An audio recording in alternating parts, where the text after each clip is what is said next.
Over the weekend, I received an email from a client of mine. He told me that his wife had been diagnosed with an aggressive tumor, her life expectancy only a couple of months.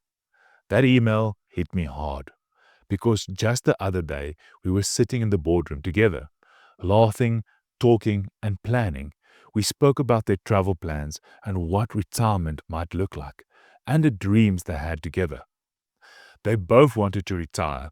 They could afford to retire, but felt they should work just 1 or 2 more years, just to be sure they had enough.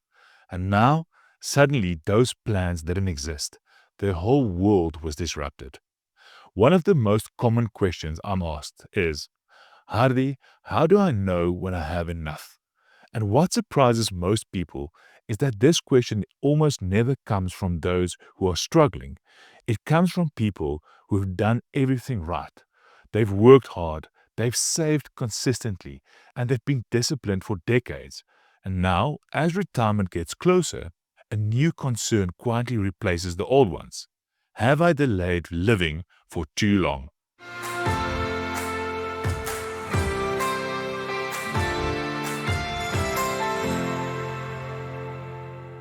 Hi there, and welcome back. I'm Hardy Swart, certified financial planner and founder of Family Wealth Custodians. Over the past couple of years, I found myself having this conversation more and more, not just with clients, but with myself. Because as we move through our 40s and 50s, the focus shifts. It's no longer just about building wealth, it's about time, health, aging, and meaning. I see parents becoming frail. I see friends facing health scares earlier than expected. And I sit across the table from people with solid balance sheets who keep saying, one day we'll travel, one day we'll slow down, and one day we'll enjoy what we've built. And lately, I've been asking harder questions. Why not today? There's something else that happens as you get older. You attend more funerals. At first, they're mostly people from your parents' generation, people who've lived full lives. But eventually, it's someone you know at your own age, someone who is going to do things later. That's not being morbid, that's being honest. Because while we should absolutely plan to live until the age of 85 or 90, there are no guarantees that we will. And that leads us to a crucial question. How do we make the best use of the time we actually have? A good friend of mine recently told me about a book called Die with Zero by Bill Perkins. Now, I don't agree with everything in the book. Some ideas are too extreme for most people, but the core message is powerful. Get more from your money and your life. The book challenges the traditional life model many of us grew up with. Study, work, save, retire, and then finally live. Instead, it asks whether you postponed life for too long and whether we underestimate the value of health, energy, and time. Because money is replaceable, time isn't. Now, let me be very clear. This is not about being reckless. This is not about draining your investments or ignoring the future. It's about rethinking retirement, especially in a South African context. The classic retirement model looks like this. You spend less than you earn, you invest the difference, and one day you stop working and start spending down what you've saved. The problem is that this model quietly assumes three things. Firstly, that you'll live long enough to enjoy it, that you'll be healthy enough to use it, and that you'll actually feel comfortable spending the money. That's a gamble. In my experience, many retirees win the money game, but struggle with the life game. So, why do people delay retirement, even when they might not need to? The first reason is simple. I don't think I have enough. This is by far the most common reason. But what we see consistently is this. Most people spend less in retirement than they expect. Yes, spending might be higher in the early years or go-go years, travel, experiences, and helping family.